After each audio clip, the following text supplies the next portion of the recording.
Hi, good evening. Thank you very much, Hitesh sir, for organizing this thing. आज आम्ही इथे बसलो आहे डिलॅपिडेटेड स्ट्रक्चर किंवा ओल्ड स्ट्रक्चर त्याची छाननी आणि त्याचा स्ट्रक्चर ऑडिट कसा काय होतोय, ऑडिट नंतर त्याचे काय भाग आहेत ते आपण एकमेकांनी समजून घेणार आहोत. It's a workshop on structure inspection, repair and rehabilitations of old dilapidated structures organized by DNNCMC. Workshop म्हणजे काय? Workshop is a meeting at which a group of people engage in intensive discussion and activity on a particular subject or project. Subject is dilapidated building. अभी एक building अपने सामने गिराया था, उसको हम लोगों ने अप्रैल महीने में एग्जामिन किया था और उनको इलेक्शन का ऑर्डर भी दिया था, बट वो ग्राम पंचायत लिमिट तक गिरा है. उसके बाद से प्रोसेस हमने स्टार्ट किया कि भाई नो हाउ बढ़ाने के हिसाब से कमिश्नर साहब को हमने कॉन्टेक्ट किया, कमिश्नर साहब ने चांस दिया. Thank you very much sir. One second.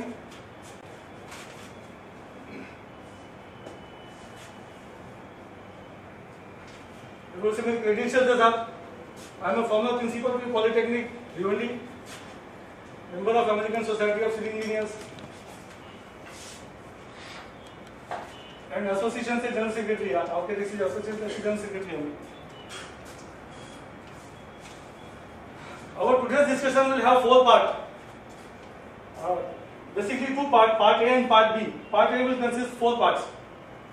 It is physical and mechanical examination and investigation of the structure. Second part will be the structural condition before and after repairs.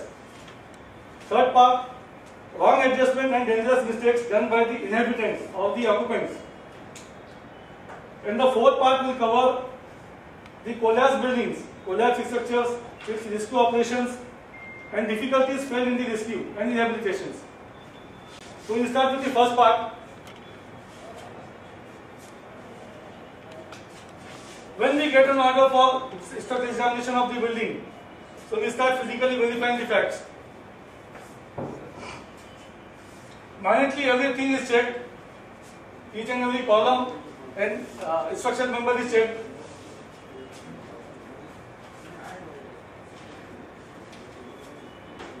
You can see this glass, the hair crack is not normal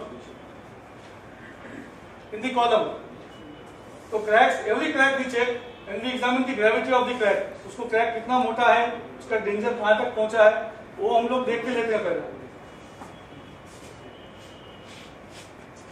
this is the hammer. It gives a special sound when I knock on this. It will say like this. So if there is any vacuum, it will give different sound. So we examine that thing also. Practically we go on to the terrace also, check up the corners where the leakages are there. Sometimes आम्हाला ते sample पण collect करायला लागतो. Office मध्ये घेऊन त्याला रिएक्झामिन करण्यासाठी पुढे आपण लॅब मध्ये पण पाठवतो त्याला. This is the deflection. We are checking deflection of the beam. कारण काय हे साधारण माणूस बघू शकत नाही. आमची इंजिनियर लोकांची भाग आहे म्हणून ते आपले जे छानशे अधिकारी किंवा भूभा लिपिक जे जातात तिथे साईटवर त्यांना बाहेरून फक्त बिल्डिंग दाखवण्यात येते, आतमध्ये काय ते दाखवतात नाही. बरीचशी कधीशी अशी असतो की बिल्डिंग पळण्यासारखी असतो पण बाहेरून ते एकदम कलर मारून चौका करून ठेवतात. To misguide the official. तो ये हम लोग चेक करते हैं उसको जगह पे. डिफ्लेक्शन अगर है तो बिल्डिंग कभी भी साफ झटके में नहीं गिरता. बिल्डिंग बुरा होता है, बिल्डिंग बीमार होता है, बिल्डिंग मदद मांगता है, उसके बाद गिर जाता है. बुरा होता है, बीमार होता है, प्रॉब्लम, डिफिकल्टीज, लीकेजेस जो हम लोग नहीं देख पाते हैं. जिस किसी भी एग्जामिनेशन में जो फ्लैट वाला बोलते हैं मेरा फ्लैट तो बहुत अच्छा है, अरे क्या हुआ हमारी बिल्डिंग को साहब, हमारा फ्लैट तो बहुत अच्छा है. Nobody is careful about the outside of the building, the whole structure. और बीमार होता है मतलब उसमें सिम्टम आ जाते हैं, जंग लगना चालू हो जाता है. देखो ये बीमार बिल्डिंग का सिंपल. ये बिल्डिंग हमारे से बात कर रही है. जब हम जाते हैं स्ट्रक्चर को देखने के वास्ते हमसे बात करती है कि मुझे बचाओ, मुझे दवा दो, नहीं तो मैं मर जाऊंगा. और इसकी रिपोर्ट में हम लिख देते हैं dilapidated structure to be repaired within 15 days और 20 डेज और 2 मंथ्स। अब वो रिपोर्ट लेकर के जब जाते हैं, इतनी बड़ी रिपोर्ट रहती है इसमें हम लोग उनका सीटी स्कैन ये सब कर लेते हैं, यूपीवी टेस्ट से भी बताऊंगा मैं कैसा करते हैं। This we take it from Bombay, बाहर से लाते हैं ताकि एक सेकंड ओपिनियन खुद भी रहे। ऐसा नहीं हो कि मैं बोल रहा हूं तो खराब है, सेकंड ओपिनियन लेते हैं हम लोग इससे। उसके बाद भी कंक्लूड कि आदमी रिपेयर करेगा कि नहीं। This is rebound hammer test IS 13311 part 1 and 2 of 1992. It is conducted as per IS code. इसमें सब ताकत बताता है और रीडिंग बताता है, तो then we come to know कि इसके अंदर क्या है मालूम पड़ता है। This is second test, UPV test, ultra pulse velocity test. आपका कार्डियोग्राम करते हैं ना, तो दोनों जगह लगा के देखते हैं तो वैसा it's a sort of thing only. Pulse घूमती है उसके अंदर से और उसकी रीडिंग आती है, तो 3.5 अगर रहा तो अच्छा है, 3 के नीचे आती है तो उसको डेंजर की तरफ जाता है, उसको ताकत बढ़ाना जरूरी रहता है। This is half cell potential cell. ये बताता है कि अंदर कोरोजन कितना है स्टील में। अभी अंदर स्टील के अंदर कोरोजन कितना है हम देख के नहीं बता सकते, और कॉलम की कवरिंग है उसके अंदर मालूम नहीं पड़ता है, तो कोरोजन कितना है वो बताता है। The structural conditions before and after repair। अभी इसमें मैं आपको रुकूंगा साहब, अपने पास पैड दिया हुआ है। I will request everybody कि जो भी क्वेश्चन है I will try to sort it out। नहीं होगा तो मैं बाद में पढ़ के आपको जवाब दे सकता हूँ, लेकिन जितना क्वेश्चन पूछेंगे उतना अच्छा है क्योंकि इंटरेक्शन बढ़ेगा।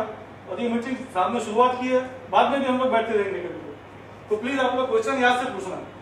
लास्ट का सेशन क्वेश्चन आंसर का ही आता है। ये एक बिल्डिंग है वैभव करके साथ 42 years old, as per 30 years old की नोटिस इसको लग गई थी, डिलापिडेटेड का सब आ गया था। कंपाउंड में इसको अभी आप देख लो, इसको फिर हम लोग ने रिपेयर शुरू किया। Steel attacks danger, steel then repair started. ये फिनिश प्रोडक्ट हुआ था आफ्टर रिपेयर्स। वो बिल्डिंग जिसने देखा होगा बोलता बचेगी नहीं, कैसे बचेगी वो इसका प्रूफ है।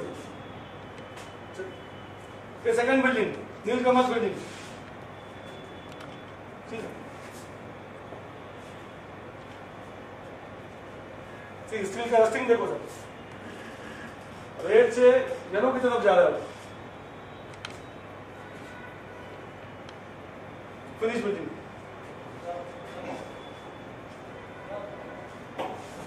Saeeda hospital near the bridge, बागे बुलदोज मस्जिद के पास में, उसका स्टील कहा किया था। फिर हम लोग जैकेटिंग किया उसको और ये फिनिश हो गया।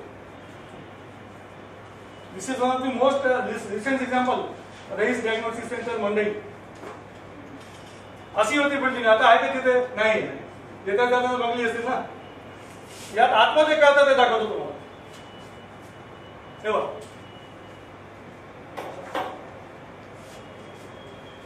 all rusted particles, all steel one. The worst part was this. Michael sir, steel placement was wrong and there was vacuum in the column. कोणीतरी बघितलं सांगणार की बाबा अरे बाप रे तो रुकेगा नहीं sir, but by the grace of God we have done this. Now the repair started after 2 months. This is polymer treatment we have given. 1 minute. It's an injection grafting. अपन जास्त आजारी पडतो तो इमर्जन्सी मध्ये इंजेक्शन लावतात बघा। Existing column को ताकत बढ़ाने के लिए एक ग्राउट मिक्स आता है, उसको इंजेक्ट करते हैं अंदर से before doing the jacketing, so as to make it stable. जो एग्जिस्टिंग है ना उसको ताकत देने के बाद फिर उसको सपोर्ट देते हैं। ये फाउंडेशन लेवल से उस पर काम शुरू किया था। ये नोजल देखिए बाहर डाल के रखा है। चलो this was the condition of the column at ground floor. Jodhpur sweet वाला जो है ना, उसके नीचे जोधपुर स्वीट है, ये कॉलम का कंडीशन था। To be demolished with in 1 week का नोटिस अपने कॉर्पोरेशन में जा चुका था।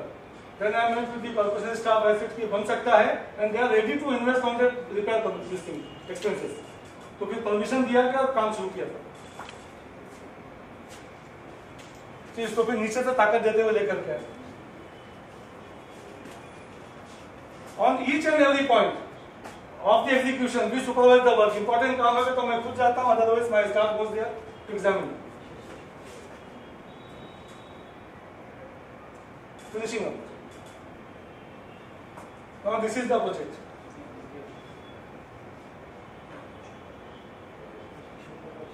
We have one practical difficulty over here, that 4th clause is illegal. Notice has already been issued. People have gone to the court and I don't know what has happened. मगर वो तोड़ना बाकी है।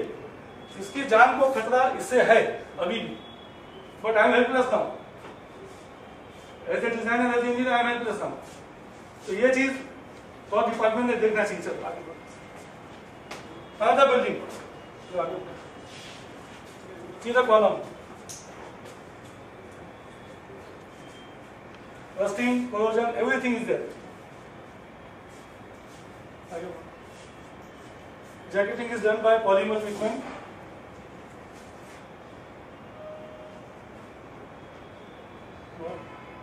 Now the finished one.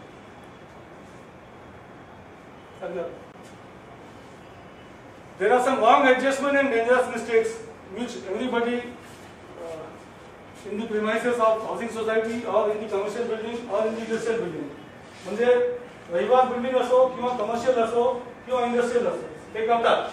कसे करतात? रहिवास building मध्ये आपल्या बाथरूमचे माळ्यावर पाण्याची टाकी ठेवतात. तो प्रत्येक जण बोलतो माझ्याकडे मोठी टाकी पाहिजे, जास्त पाणी पाहिजे. 1000 लिटरची टाकी म्हणजे 1000 केजीचा वजन वाढलं. प्रत्येक फ्लॅट मध्ये जर असा वजन वाढत गेला तर त्या कॅल्क्युलेशनला नसतो. आमच्याकडे इंजिनियर पण बसले आमचे पीईचे लोक, बरोबर ना? त्यांच्याकडे कॅल्क्युलेशन नसतो, फक्त 200 ते 300 लिटर करू शकतात तुम्ही, जास्त नाही ते माळ्यावर. दुसरी गोष्ट अशी, वायरमॅन आला तो आम्हाला कन्सिलच पाहिजे, कन्सिल प्लंबिंग पाहिजे, हा काही खराब नको, एकदम चांगली कन्सिल प्लंबिंग दे.